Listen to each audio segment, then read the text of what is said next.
It started with a lie so small, I nearly missed it. There was a family dinner, my daughter Hannah rolling her eyes, my husband Daniel laughing at one of his own stale jokes, and a quiet hum in the air that felt like routine. But that night, after they'd all gone to bed, I was cleaning up the kitchen when I found a crumpled receipt in Daniel's jacket pocket. Nothing unusual, just a hardware store purchase. Except the store wasn't one he'd ever mentioned. It tugged at me. I smoothed the paper out, read over the list. A small safe, cash withdrawal, and a locksmith charge. My heart kicked in my chest, sudden and sharp, and the plates in my hand clattered just a little too loud. If you're new here, you're watching Women Unwritten, the place where our stories stop being polite and start being true. I'm not the kind of woman who snoops. I never have been. But something about the way Daniel had smiled at dinner, the way his hand lingered on my shoulder. Too light, too careful, like he was reminding himself to touch me. I felt suddenly out of place in my own life, as if I'd been cast in someone else's story. That night, I lay next to him, awake for hours, staring at the ceiling, listening to his breathing, even, like nothing was wrong. I told myself I was imagining things. We'd been married for 22 years. We had a mortgage, 2 kids, matching towels, and a coffee maker that only I knew how to fix. This was my life. I couldn't shake the feeling that something was off. The next morning, Daniel left for work early. I watched him from the window as he backed out of the driveway, waved at our neighbor, and drove off like any normal Tuesday. As soon as his car turned the corner, I went to the garage. I knew every inch of that space, every old tool, every forgotten box. But the workbench was different. Cleaner. There was a new lock on one of the drawers. My hands shook as I knelt down, feeling around the edges.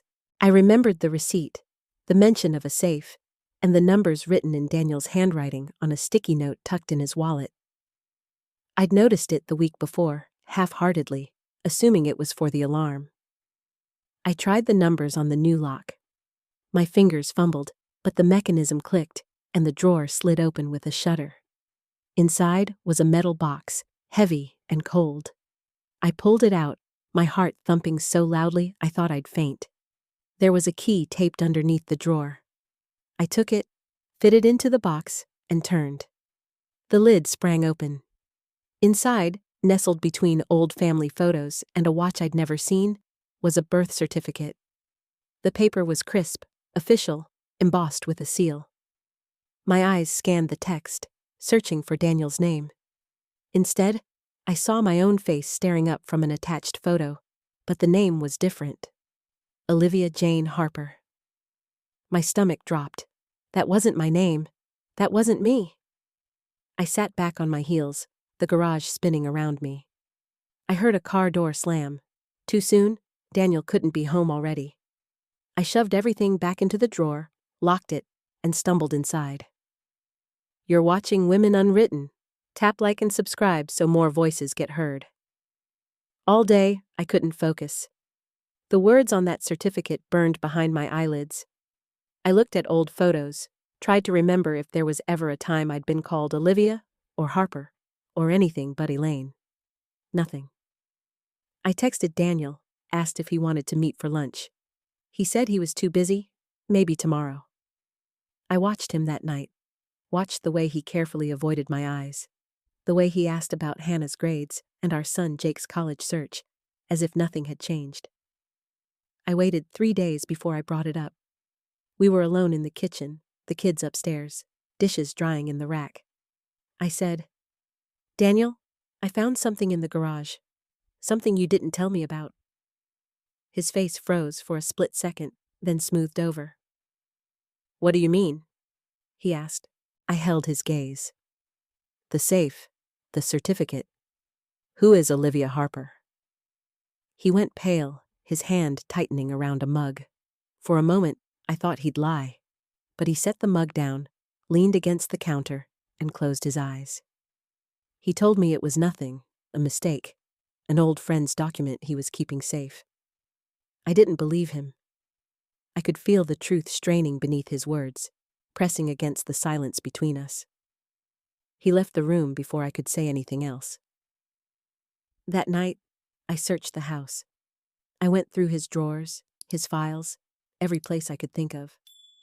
I found nothing but the ordinary detritus of our lives. Grocery lists, old bills, birthday cards from years ago. The only thing out of place was a letter addressed to Daniel, from someone named Marianne. The postmark was from a town 2 hours away. I opened it, hands trembling. Inside was a single line. I hope you've told her by now. She deserves to know. No signature, no explanation. I confronted him again the next morning. I held the letter out to him, my voice shaking. Who is Marianne? What is it I deserve to know? He looked at me for a long time, then finally said, "Let's go for a drive." We didn't speak as we got into the car.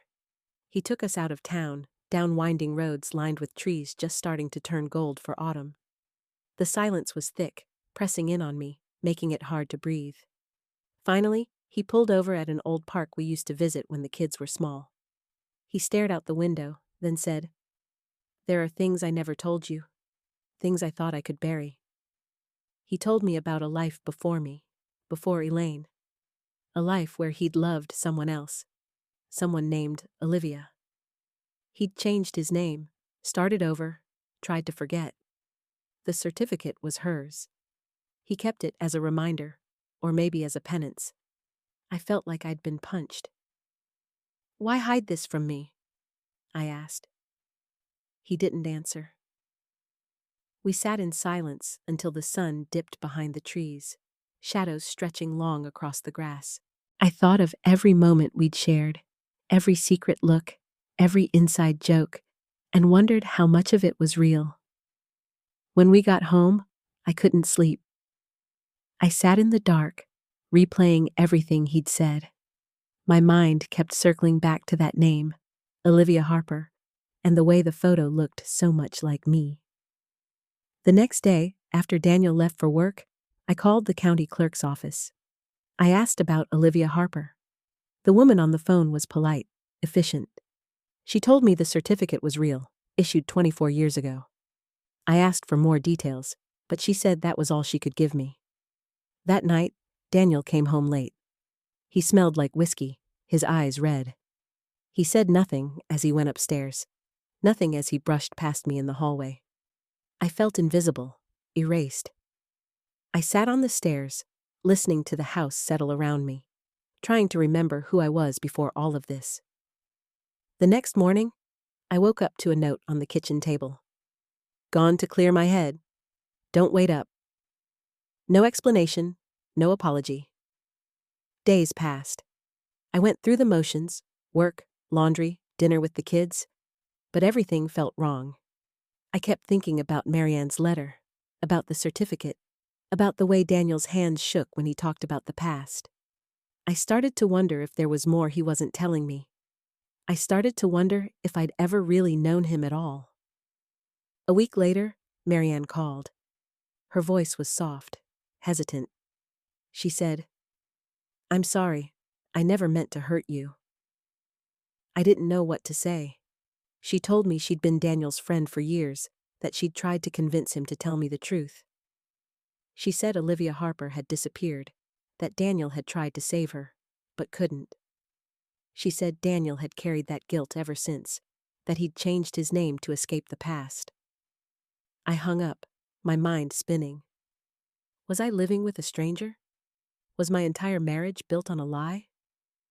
That night, when Daniel finally came home, I asked him straight out, "Did you change your name? Are you hiding from something?" He looked at me, tears in his eyes, and whispered, "I'm sorry." I didn't sleep that night. I watched him as he lay next to me, the man I thought I knew, and wondered who he really was.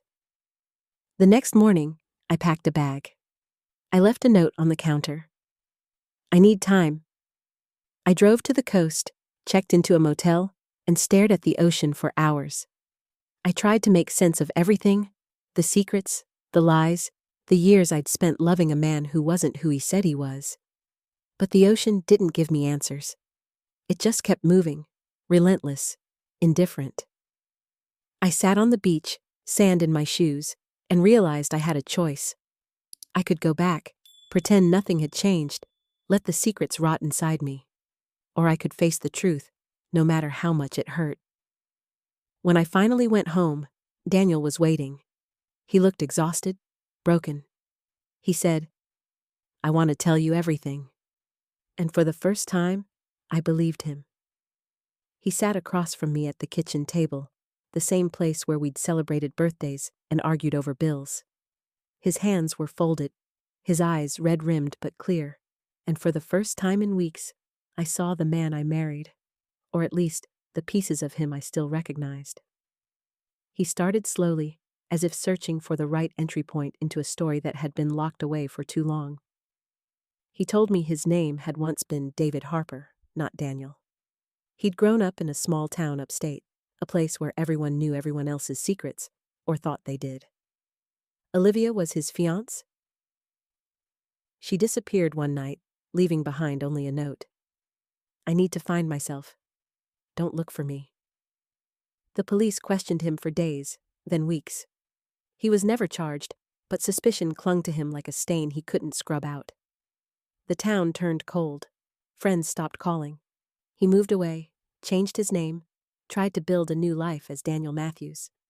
As he spoke, I felt something inside me unravel. There was pain in his voice, but also a quiet relief, as if speaking her name out loud made the ghosts less powerful. I listened, silent, my hands wrapped around a mug of tea gone cold. He told me about Marianne, Olivia's sister, who had never believed the note. She thought something terrible had happened, that Olivia would never leave without saying goodbye to her family. Marianne tracked Daniel down years later, found him living as Daniel, married to me. She begged him to tell the truth. He never did. He was afraid I would leave, afraid he'd lose the one good thing he'd managed to build out of all that wreckage. When he finished, I didn't know what to say. The truth felt heavy, too big to process all at once. I stared at my hands, at the thin gold ring on my finger, wondering what vows really meant when you didn't know who you were promising yourself to. I thought about Olivia, about the woman whose name had almost been mine, whose absence shaped the man I loved. I tried to imagine her face, the life she left behind, the pain she must have felt to vanish so completely. The days that followed were a blur. Daniel, David, moved through the house like a shadow, careful not to touch me, careful not to intrude. I went to work, came home, cooked dinner for Hannah and Jake. I watched my children for signs of the cracks forming in our foundation. Jake asked why Dad seemed tired all the time. Hannah barely looked up from her phone. I wanted to scream, to tell them everything, to demand they help me make sense of this. But I couldn't. Not yet. I started having dreams. In them, I was standing at the edge of a lake, calling out for someone I couldn't see. The water was dark, endless. I woke up each time with a tightness in my chest, an ache I couldn't name. One afternoon, Marianne called again. Her voice was gentle, almost maternal. She apologized for dragging me into her grief. She said she'd spent years searching for Olivia, for any sign of her. She'd hired private investigators, posted on message boards, even consulted a psychic. Nothing. Olivia was gone. I asked her if she thought Daniel, David, had anything to do with it. She hesitated, then said, "I wanted to. For a long time, I blamed him for everything. But I think he loved her. Maybe too much." That night, I sat in the living room with Daniel. The television flickered in the background, some reality show we'd half-watched for years. I turned to him and said, "I need to know everything, all of it, no more secrets." He nodded, looking suddenly much older. He told me about the night Olivia disappeared. They'd fought. She'd accused him of not listening, of being too controlling, of trying to shape her into someone she wasn't. He'd said things he regretted, words sharp as broken glass.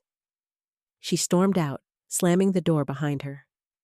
He waited up all night, but she never came back.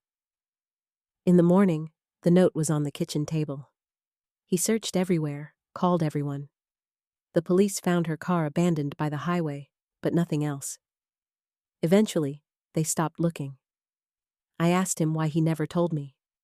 He looked at me, eyes shining, and whispered, "I wanted to be someone new, someone worthy of you." The words hurt more than I expected. We sat in silence for a long time. I thought about all the versions of ourselves we try to become for the people we love. I wondered if I'd ever really known Daniel, or if I'd just loved the story he'd told me. The next day, I called Marianne and asked if I could meet her. We agreed on a cafe, halfway between our towns. She was waiting for me at a table by the window, hands wrapped around a chipped mug, her hair pulled back in a messy bun. She looked tired, but her smile was warm. We talked for hours. She told me about Olivia, how she was bright, restless, always chasing something just out of reach. She'd wanted to travel, to write, to see the world. Marianne showed me photos. Olivia laughing in the sun, hair tangled by the wind, eyes sparkling. I studied the photos, looking for something familiar, some echo of myself in this missing woman. I felt a strange kinship, a shared longing for answers. Before we left, Marianne pressed a small envelope into my hand. "I found this in Olivia's things, after she left. I never knew what it meant." In the envelope was a slip of paper with an address and a date, 1 week after Olivia disappeared. The address was in our town. That night, I showed Daniel the paper. He shook his head, said he'd never seen it before. I could tell he was telling the truth, or at least, he believed he was. I started to wonder if Olivia had planned to meet someone, if she'd left by choice, or if something had happened to her after she left. The mystery gnawed at me, kept me awake at night. I began searching online, missing persons forums, old newspaper articles, anything I could find about Olivia Harper. The story was always the same. Young woman vanishes after argument with fiancé. Car found abandoned, no evidence of foul play. The comment sections were full of speculation. She ran away, she started a new life, he did something to her. I read them all, searching for a clue, for something that felt real. One afternoon, I drove to the address on the slip of paper. It was a rundown apartment building, paint peeling from the walls, windows clouded with grime. I asked the manager if anyone remembered Olivia. He shook his head, said people came and went all the time. I stood in the parking lot, staring up at the building, trying to imagine Olivia walking through those doors, suitcase in hand, heart full of hope or dread. I wondered if she'd made it, if she'd been waiting for someone who never came. When I got home, Daniel was waiting for me. He asked where I'd been. I told him the truth. I needed to see for myself, to understand. He nodded, his shoulders slumping with relief or exhaustion. I couldn't tell. Our marriage felt fragile, balanced on the edge of something I couldn't name. I didn't know if we could survive this, if I even wanted us to. But I knew I couldn't keep living in the dark. That night, I wrote Olivia's name on a piece of paper and lit a candle. I sat in the quiet, letting the flame flicker, letting myself feel the weight of all that was lost. I thought about forgiveness, about what it meant to start over, to build a life on shifting ground. I didn't have answers, but I knew I wasn't alone, and for the first time in weeks, I felt something like hope.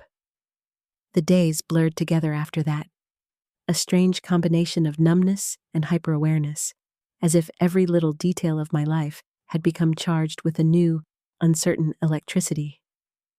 I noticed things I'd never paid attention to before. The slight hesitation in Daniel's voice when he said my name, the way Hannah slammed her bedroom door a little harder when she came home from school, the stack of untouched mail growing on the hallway table. Our house, once warm with the easy clutter of family life, felt brittle. each of us moving through it like ghosts, afraid to wake the others. At work, I caught myself staring at my computer screen, fingers poised over the keyboard, unable to remember what I was supposed to be doing. My boss asked if everything was all right. I lied, of course. I smiled, said it was just the change in seasons, maybe a touch of the flu. I knew people could sense something was off, but no one pried. In a way, I was grateful for the distance. One morning, while making coffee, I watched Daniel move around the kitchen. He was quiet, careful. There was a kind of apology in his every gesture, though he never said the word again. I wanted to reach for him, to bridge the space that had opened between us. But I couldn't. Not yet. Sometimes, I wondered if he was waiting for me to ask him to leave. Sometimes, I wondered if I should. That weekend, Jake came home from college for a visit. He was taller than I remembered, his hair shaggier, his laugh deeper. He noticed the tension immediately. "Everything okay?" he asked, looking from me to Daniel and back again. I brushed him off, told him not to worry, but I could see the concern in his eyes. That night, as we cleared the dishes, he cornered me in the pantry. "Is Dad sick?" he whispered. "Or are you getting divorced?" I almost laughed, the question so blunt, so much a product of his generation. But then I saw how scared he was, and I hugged him tight. "No one's sick," I said. "We're just working through something." He nodded, but I knew he didn't believe me. Later that night, after everyone had gone to bed, I sat in the living room, staring at the darkened window. My phone buzzed. It was Marianne. "Can you talk?" her message read. I hesitated, then called her. She answered on the first ring. Her voice was quiet, tired. "I found something," she said. "I think you should see it." We met the next morning at the same cafe. She slid a manila envelope across the table to me. "These are Olivia's journals," she said. "I found them in a box in my attic. I thought you might want to read them." My hands shook as I took the envelope. Marianne looked at me, eyes searching. "I know this is hard, but maybe it'll help you understand." Back home, I waited until everyone was out of the house before opening the envelope. There were 3 notebooks, the covers worn, Olivia's name written inside in looping script. I sat at the kitchen table, the same table where Daniel had told me his version of the story, and began to read. Olivia's words were raw, unfiltered. She wrote about feeling trapped, about wanting to run, about dreams she couldn't name. She wrote about Daniel, David, how safe he made her feel, but also how suffocated. She wrote about Marianne, about guilt, about the pressure to be someone she wasn't. The last entry was dated 3 days before she vanished. "I wish I could disappear and start over. Be someone else. Somewhere no one knows me. Maybe then I could finally breathe." I closed the notebook, tears streaming down my face. For the first time, I understood. Not just Olivia's pain, but Daniel's too. The desperate urge to escape a life that felt too tight, too prescribed. The shame and longing twisted together until you could barely tell them apart. That night, Daniel found me sitting in the dark, the notebook spread out in front of me. He looked at the journals, then at me. "Did you love her?" I asked, my voice barely above a whisper. He nodded. "I did, but I love you too. It's different. It always was." I wanted to ask if that made me a consolation prize, if I was just the safer choice, but the words caught in my throat. We sat together in silence, the weight of the past pressing down on us. Finally, I asked, "Do you think she's still out there?" He shook his head slowly. "I used to. For a long time, I imagined she'd show up one day, walk through the door, and everything would make sense. But now, I don't know." A few days later, Marianne called again. "There's something else," she said. "The date on that slip of paper.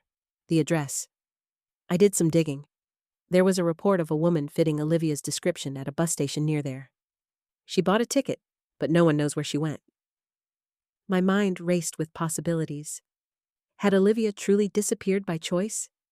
Had she started a new life somewhere, free from the burdens that had haunted her here? Or had something darker happened, something none of us could bear to imagine? I began to realize how much of my own life had been shaped by secrets. Not just Daniel's, not just Olivia's, but my own too. The things I'd hidden from myself, the ways I'd twisted myself to fit the role of perfect wife, perfect mother. I thought about the parts of me I'd left behind, the dreams I'd shelved for later, always later. One afternoon, I sat Hannah down at the kitchen table. She looked up from her phone, annoyed. "What?" she asked, her tone sharp. I hesitated, then said, "Sometimes people disappear. Not just physically. Sometimes they get lost in their own lives, and it takes a while to find their way back." She rolled her eyes, but I saw a flicker of something in her expression. Maybe she understood more than I gave her credit for.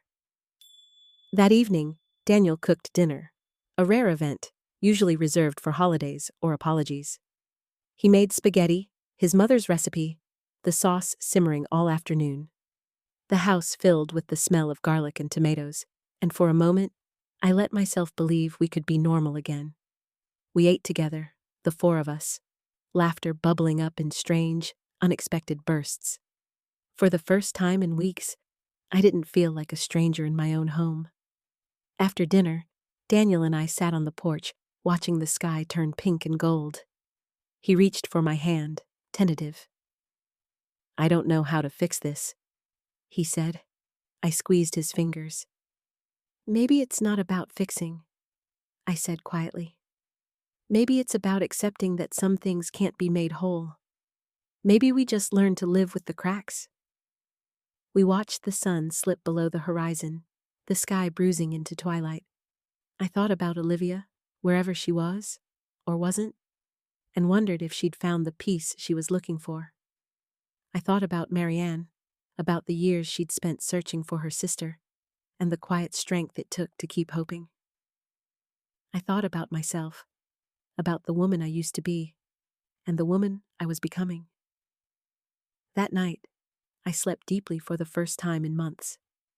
In my dream, I stood at the edge of the lake again, but this time, I wasn't alone.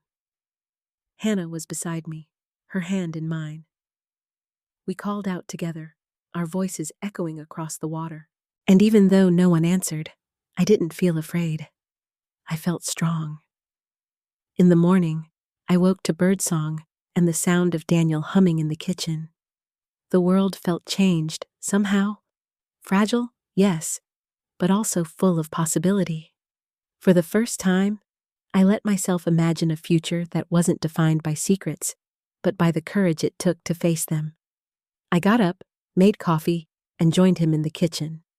I didn't know what would happen next, but I knew we'd face it together. And for now, that was enough. The weeks that followed unfolded with a strange mix of calm and uncertainty. It was as if the tension had receded, leaving in its wake a silence so deep I could finally hear my own thoughts again. I moved through the days quietly, noticing things I'd once taken for granted. The way sunlight fell through the living room window in the late afternoon. The sound of Hannah's laughter drifting down the stairs when she talked with friends. The gentle warmth of Daniel's hand brushing mine when he thought I wasn't paying attention. Yet beneath that surface peace, questions lingered, sharp and persistent. I found myself searching Daniel's face for signs of the man he'd once been, looking for David Harper in the tilt of his smile or the set of his jaw. Sometimes I caught a glimpse, and it startled me, a stranger's shadow flickering behind familiar eyes. One evening, as autumn settled in, Daniel suggested a walk through the neighborhood. The air was cool and crisp, leaves swirling at our feet. We walked in silence for a while, side by side, the world around us soft with the hush of approaching dusk. Finally, he spoke, his voice low. "I keep thinking about Olivia, about the choices I made." I listened, my heart tight. If you want me to leave, he said quietly, I'll understand. I stopped walking. The words hovered between us, brittle and uncertain. I looked at him, at the man who had lied to me, yes, but who had also chosen to stay, to confess, to risk losing everything for the chance to be honest. I don't want you to leave, I said, surprising myself with the certainty in my voice. But I do need to know we're building something real. No more secrets. Not between us. Not ever again. He nodded, relief and sadness mingling in his expression.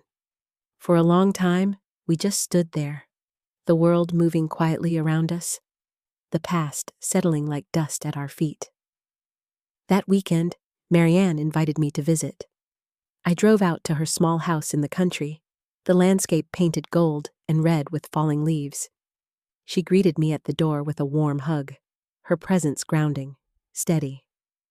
Over cups of tea in her cozy kitchen, we talked about everything and nothing. About Olivia, about our marriages, about the strange ways grief shapes a life. At one point, she reached for my hand, her voice gentle. You know, Olivia always felt trapped. Not just by David, but by all of us. We loved her so much we tried to hold on too tight. I thought about my own family, about the ways I'd tried to keep everyone safe, about the parts of myself I'd buried for the sake of harmony. Sometimes, Marianne continued, the hardest thing is letting go. Not just of people, but of the stories we tell ourselves about them. On the drive home, her words echoed in my mind. I realized I'd been clinging to the idea of the perfect marriage, the perfect family, even as the truth unraveled all around me. Maybe it was time to let go, to make room for something truer, messier, and more real. That night, I found Daniel in the backyard, staring up at the stars. I joined him, wrapping a blanket around my shoulders. What do you see when you look up there? I asked. He smiled faintly. Possibility, he said. A million things we'll never understand, but that doesn't mean we shouldn't keep searching. I leaned into him, letting the silence settle between us, less heavy now, more like a shared comfort. In the days that followed, I started making small changes. I signed up for a pottery class at the community center, something I'd always wanted to try but never found time for. The clay felt cool and alive in my hands, yielding and stubborn all at once. I lost myself in the slow rhythm of shaping and reshaping, learning to let go of perfection, to embrace the beauty of imperfection. Hannah noticed the change first. You seem different, Mom, she said one evening as I set a lopsided bowl on the kitchen table. Happier, maybe? I laughed, surprised by the sound. Maybe I am, I told her. Maybe it's okay to be a little messy sometimes? She grinned, rolling her eyes, but I saw something soften in her expression. Jake called from college, his voice bright and eager. He wanted advice about a girl, about classes, about life. For the first time, I let myself be honest with him. Not the perfect, all-knowing mother, but a woman who'd made mistakes and learned from them. He listened, laughed, and thanked me. When we hung up, I felt lighter, as if some invisible weight had lifted. One evening, Marianne called with news. There's an old friend of Olivia's who wants to talk to you, she said. She thinks she saw Olivia a few years ago, in a different city. She wasn't sure, but... My heart leapt and then steadied. I agreed to meet the woman, though I wasn't sure what I was hoping to find. We met in a bustling cafe, downtown. Her name was Julia, and she looked at me with searching eyes, as if she could see Olivia's ghost in my face. I thought I saw her in Portland, working at a bookstore, Julia said. She looked different, hair shorter, a little thinner. But when I called her name, she ran. I never saw her again. I listened, every nerve in my body awake.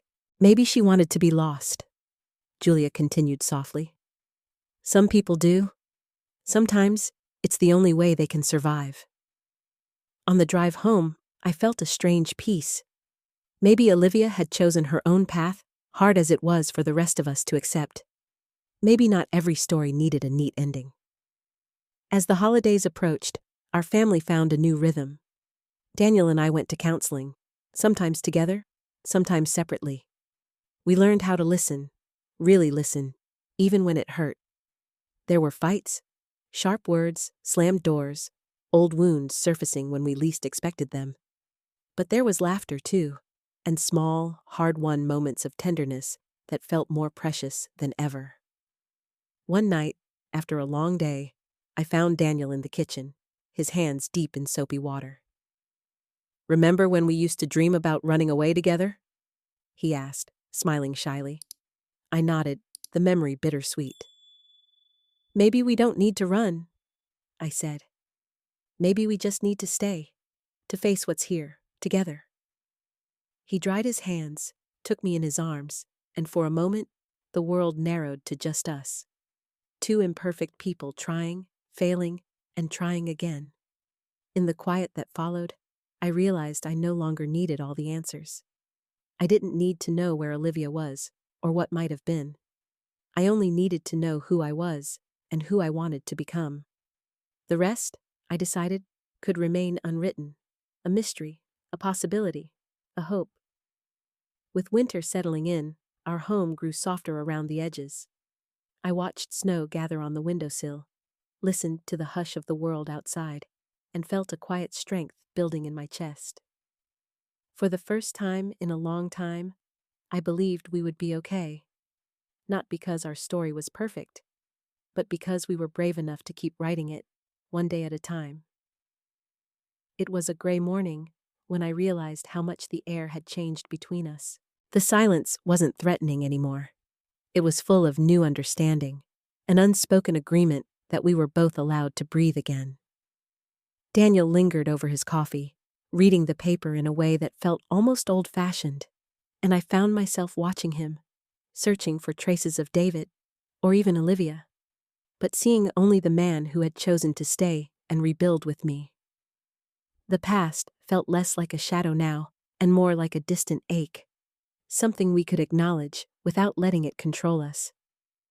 One afternoon, while I was sorting old photos for a family album, something I'd put off for years, I came across an envelope at the bottom of the box.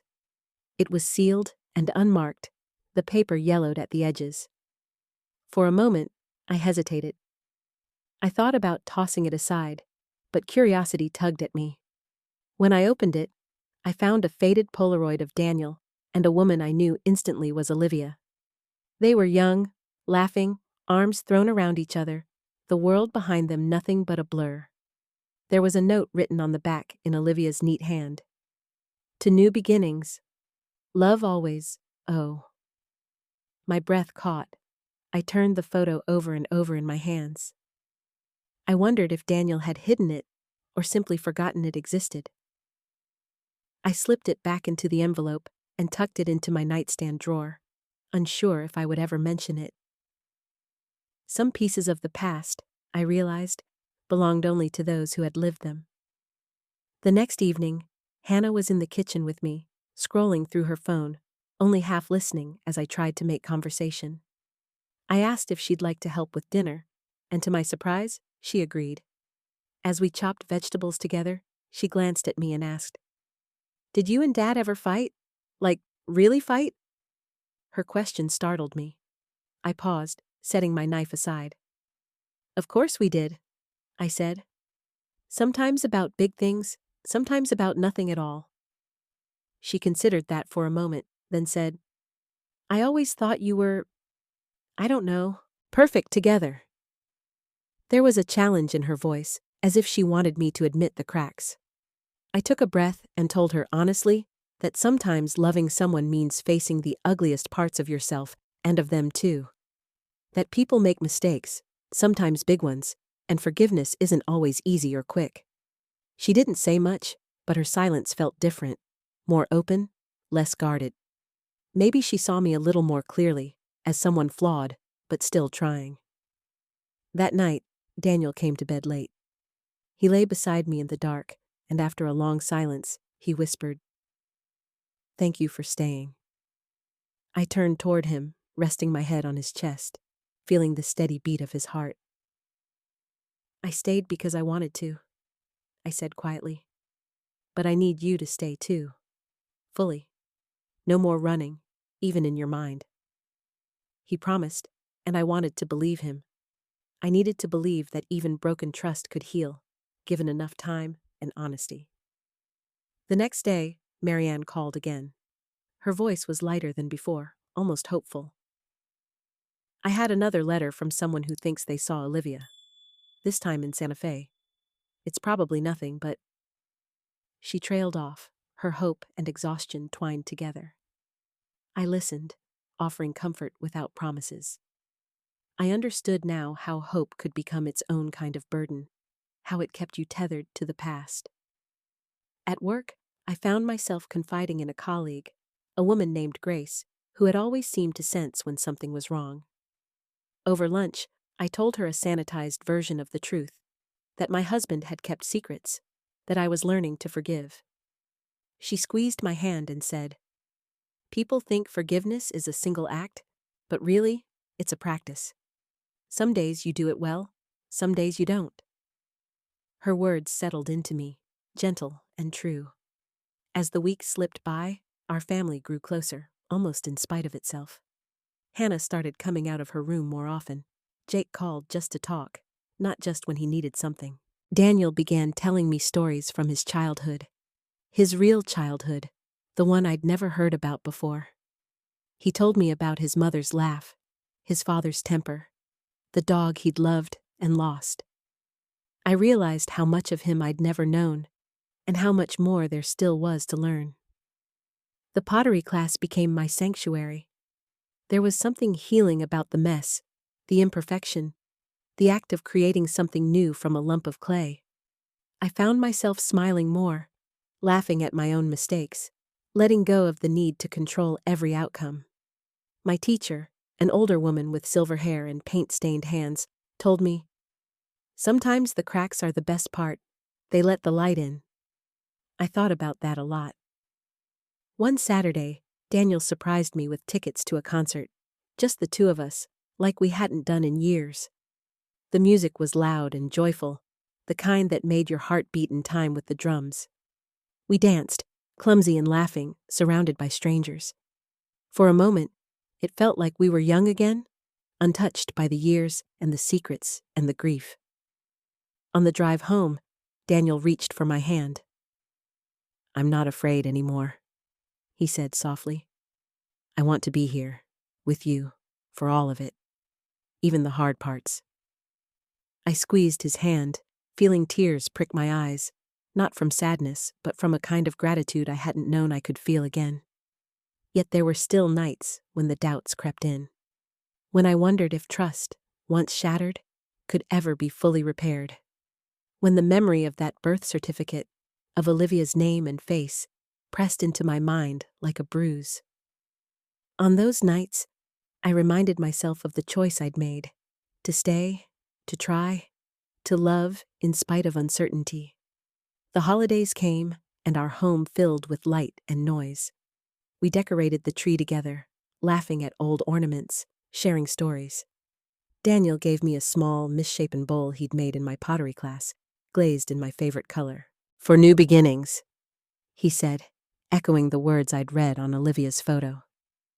I pressed the bowl to my chest and closed my eyes, letting the ache and the hope wash over me. As the year ended, I found myself reflecting on everything we'd lost and everything we'd found. I knew the past would never fully release us, that there would always be questions without answers, wounds that healed but left scars. But I also knew that we were stronger for having faced the truth, for having chosen each other again, with open eyes and open hearts. One night, as snow fell softly outside, Daniel pulled me close and whispered, "I love you." And for the first time in a long time, I believed it, not as a promise, but as a choice we would keep making day after day, for as long as we could. Winter pressed in quietly, softening the sharp edges of our routines. I noticed how the cold outside made every small comfort inside more precious. The scent of cinnamon rolls in the oven, the laughter echoing up the stairs, even the way Daniel's slippers squeaked on the kitchen tile before sunrise. Our house felt warmer than it had in years, as if the honesty had let the heat seep back into the walls. I started keeping a journal, something I hadn't done since college. Each night, after everyone was asleep, I'd sit at the kitchen table and write whatever came to mind. Fragments of memory, dreams, small observations about the world outside my window. Some nights, I wrote about Olivia. I wondered if she kept a journal too, somewhere far away, under a different name, in a life none of us would ever know. Sometimes I wished I could tell her that the world she left behind had found a way to keep spinning, not as she remembered, but in a new, stubborn rhythm. Daniel noticed the change in me. One night, he found me writing and sat across the table, folding his hands, waiting until I looked up. "You seem lighter," he said, searching my face as if for permission to believe it. I smiled, realizing it was true. The fear and suspicion had faded, replaced by something more complicated, but also more honest. Marianne called less often, though when she did, our conversations felt gentler. She told me she'd started volunteering at a local women's shelter, pouring her energy into helping others instead of searching for ghosts. "Maybe that's what Olivia would have wanted," she said once, and I heard in her voice the first tentative steps of letting go. With the new year came new rhythms. Hannah joined a theater group at school and filled the house with scripts and nervous excitement. Jake visited for a weekend, bringing laundry and stories from college, and I watched him and Daniel play chess at the kitchen table, easy in each other's company, as if the distance between them had finally narrowed. One cold Saturday, Daniel suggested we go through the boxes in the attic, the ones we'd been meaning to sort for years. We carried them down, coughing on the dust, laughing at the sheer volume of forgotten junk. In one box, I found an old camcorder, tapes labeled in Daniel's neat, blocky handwriting. Jake's first steps. Christmas 2004. Elaine's birthday. We spent the afternoon watching them, our younger selves flickering across the screen. There was something bittersweet in seeing the children so small, our faces unlined, voices lighter. I felt nostalgia and pride, and a strange tenderness for all the mistakes we'd made and survived. Afterward, Daniel took my hand and said, "I'm sorry for all the years I kept parts of myself hidden. I wish I'd trusted you sooner." I squeezed his hand. "We can't change who we were," I said. "Only who we become." A week later, Marianne called with unexpected news. "I got a letter," she said, her voice trembling. "No return address, no signature, just a postcard with a picture of the Grand Canyon. On the back, it said, 'Still looking for peace. Don't worry about me.'" "Oh." She let out a shaky laugh. "I don't know if it's real, but it feels like her." I felt a jolt in my chest, hope and sorrow tangled together. Marianne and I sat on the phone in silence, letting the meaning settle between us. That night, I told Daniel about the postcard. He listened, his face softening with something like relief. "Maybe that's the best we can hope for," he said. "That she's alive, somewhere, living her truth." I thought of Olivia standing at the edge of the Grand Canyon, wind in her hair, no one to answer to but herself. I hoped she'd found what she was searching for.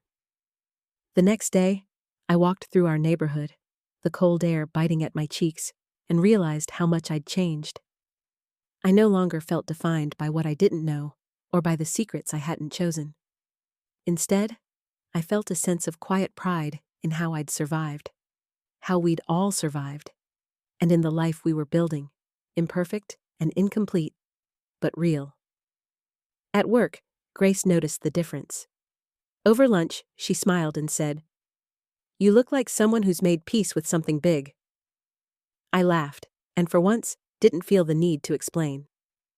I let her words settle, a small gift, another piece of the new foundation I was learning to trust. As spring crept in, the world outside softened and brightened. I planted flowers in the backyard, letting Hannah help me pick the colors. Daniel joined us, hands dirty, laughter easy. In those moments, I felt closer to him than I had in years, not because we'd erased the past, but because we'd finally stopped pretending it wasn't there. On a quiet Sunday afternoon, I sat at the kitchen table, pottery bowl in hand, journal open, and realized I was no longer waiting for the other shoe to drop. I was here, in this moment, content with not knowing everything. I looked at Daniel, at our children, and thought, this is enough. This is everything. As the sun set, painting the walls gold, Daniel caught my eye and smiled, and I smiled back, both of us knowing that we would never be the same, and that, finally, was a kind of freedom. Spring carried with it a cautious sense of renewal. It seemed as if every morning I woke to a slightly softer world. The sharp winter chill replaced by pale light spilling across the bedroom floor, the first green buds pushing stubbornly through old earth outside our windows. I watched these small changes and wondered if the world inside our home was shifting in its own quiet way. Sometimes I caught Daniel watching me with a look I hadn't seen in years, equal parts curiosity and hope, as if he was still waiting to learn who I would become on the other side of all this. One morning, I woke early and wandered out to the porch, coffee in hand. The air was cool but gentle, full of birdsong and the hush of distant traffic. I let myself stand still, breathing in the moment. For so long, I'd been moving just to keep from feeling, to outrun the ache of betrayal, the fear of what might still be hidden. Now, in the soft hush of dawn, I let myself be still, and in that stillness, I felt a quiet kind of strength blooming where doubt had been. A letter arrived from Jake. He'd written it by hand, a rarity these days, and in it, he told me about his classes, his worries, the girl he was too nervous to ask out. He ended the letter with, "I know things were weird at home, but I just want you to know you and Dad are the reason I believe in second chances." I ran my thumb over his neat, careful handwriting and felt the sting of tears. I realized that somehow our struggle had given our children a lesson I hadn't intended, but was quietly proud of. That broken things can be mended, and that love isn't fragile, but forged. Later that week, I ran into Marianne at the grocery store. She looked lighter, her eyes brighter, and when she hugged me, I could feel the difference in her, as if she'd finally let herself breathe after years of holding it in. She told me she was planning a trip to Arizona, following the thread of that postcard, even if it led nowhere. "I just want to see the sky she might have seen," she said. "I want to believe she found peace, even if I never get to see her again." I squeezed her hand, and for the first time since meeting her, I didn't feel her pain clinging to me, only gratitude for the strange way our lives had entwined. At home, Hannah surprised me by asking if she could invite some friends over for a movie night. She cleaned the living room without being asked, even arranged snacks in bowls, not her usual style. When I peeked in on them, I saw her laughing, face open and unguarded, and I realized how much she'd grown through all this, how she'd found her own ways to forgive and move forward.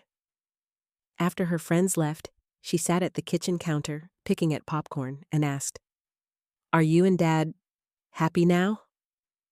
I thought about it, really thought, and then answered, "We're honest, and sometimes that's even better." That night, Daniel and I sat together on the back steps, sharing a blanket and watching the stars blink into view. He turned to me and said, "Sometimes I still wake up afraid you'll leave." I let the words sit in the space between us, heavy and honest. "Sometimes I wake up afraid I'll have to," I admitted. "But I don't want to. Not if you stay too. Stay and really be here." He took my hand, his grip steady, and I felt a warmth there that I hadn't trusted in so long. "I'm here," he promised, and for the first time, I believed him. Pottery class ended for the season, and at the last session, My instructor gave each of us a tiny, handmade charm. "For growth?" she said, pressing it into my palm. I turned it over and over in my hand as I drove home, thinking about all the versions of myself I'd outgrown, all the ways I'd been cracked open and reshaped by grief, by truth, by choosing to stay. With the world coming back to life outside, I found myself wanting to open our doors to it. I invited friends over for dinner, let laughter fill the kitchen again. Daniel cooked with me, joking and humming as he used to, and I watched him move through the room, easy and unguarded. We were learning to live side by side with the past, not erasing it, but letting it soften, letting it teach us. One afternoon, I went up to the attic alone, searching for a box of spring clothes. I found the envelope with Olivia's photo, the one I'd hidden away months ago. I sat on the floor, legs folded beneath me, and studied her face. Her joy, her wildness, the way she leaned into Daniel as if she believed the world would always hold them up. I thought about all the ways she'd been lost, and all the ways she'd been found in the lives of the people who loved her. I whispered a quiet goodbye, tucking the photo back into its envelope, and felt a gentle release, a loosening inside me I hadn't expected. Easter arrived, and for the first time in years, we hosted family. The house was full of voices, the table crowded with food and laughter and clinking glasses. When everyone left, Daniel and I sat together in the soft chaos of leftovers and crumpled napkins, and he said, "I know we'll always carry some of this with us, but I'm grateful we get to carry it together." I leaned against him, letting myself believe it. That night, I lay in bed, listening to the hush of our home, and felt a peace I'd thought I'd lost forever. It wasn't the peace of forgetting, but of acceptance, of loving what was and what is, and all that might still be. I thought about the story I'd lived through, and the story I was still writing, page by page, in my own unsteady, hopeful hand. As the days lengthened and spring shifted toward summer, the air in our home changed again, just subtly. The windows opened more often, the kitchen filled with evening sun, the scent of cut grass drifting in. I could see it in Daniel too, the way his posture softened, his eyes lingering on me a little longer, as if he was memorizing this version of us. There were still moments when the past pressed in, a hesitation in his voice, a shadow across my thoughts. But they grew lighter, easier to bear, no longer something that threatened to unravel everything. One evening, as I watered the garden, Daniel joined me, hands in his pockets, his hair mussed by the breeze.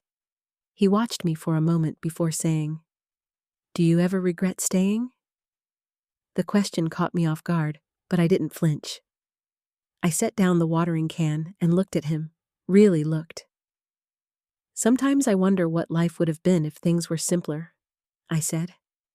"But regret? No. I think what we've been through, the secrets, the pain, all of it, has made us real.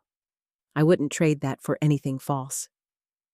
He nodded, quiet, and reached for my hand, his thumb tracing gentle circles over my skin.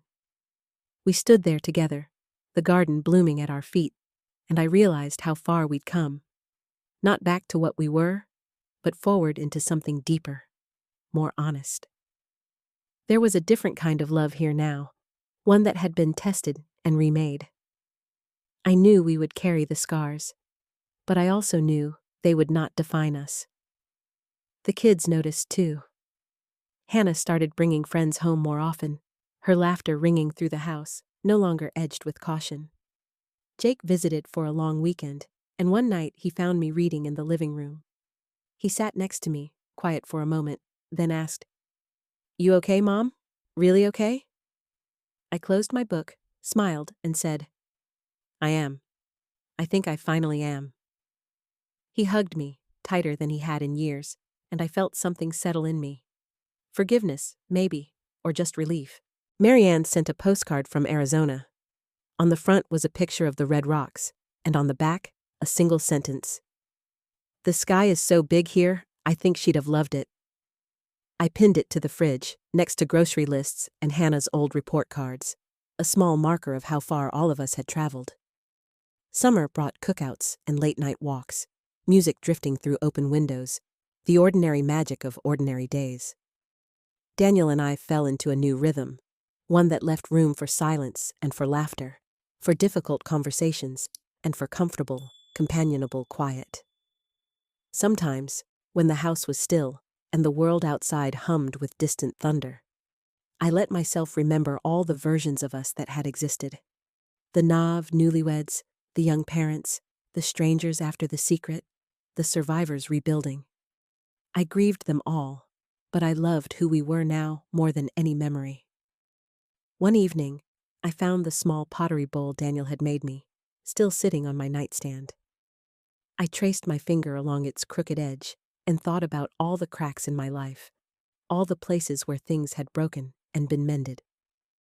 I understood, finally, that the cracks didn't have to mean the end of something. Sometimes they made space for new light to enter, for something unexpected to grow. On our anniversary, Daniel and I drove out to the lake where we used to take the kids when they were little. We walked along the shore, watching the sunlight dance on the water, and for the first time in years, I felt entirely present, not weighed down by what might still be hidden, not haunted by the missing pieces. He stopped and turned to me, his eyes shining. I love you, Elaine. I want you to know. I love you for everything, not just for staying. I smiled, tears prickling my eyes, and answered, I love you, Daniel, and I choose you, again and again. We stood there as the sun slipped behind the trees, the world quiet around us. I thought about Olivia, wherever she was, and hoped she'd found peace in her own way. I thought about Marianne, about Hannah and Jake, about the countless women who carry secrets and survive anyway. I thought about the stories we tell and the ones we keep hidden, about the courage it takes to speak and the grace it takes to listen. When we drove home, the sky was streaked with gold and purple, and I felt something inside me settle for good. I knew there would always be questions, always memories that stung, but I no longer needed every answer. I was proud of the woman I'd become. Not perfect, not unscarred, but honest, resilient, and full of hope. That night, as I wrote in my journal, I realized I'd stopped being afraid of what the next page might hold. I was ready to keep writing, not just for myself, but for all the women whose stories are still unwritten, waiting for a voice. I closed my eyes and breathed in the sweet summer air, letting gratitude fill every corner of my heart. Because sometimes, the bravest thing you can do is simply stay. Stay and choose to love and choose to begin again, cracks and all. Thanks for listening. Don't forget to subscribe and feel free to share your story in the comments. Subscribe if this story finds you, and tell me, where in the world are you watching from?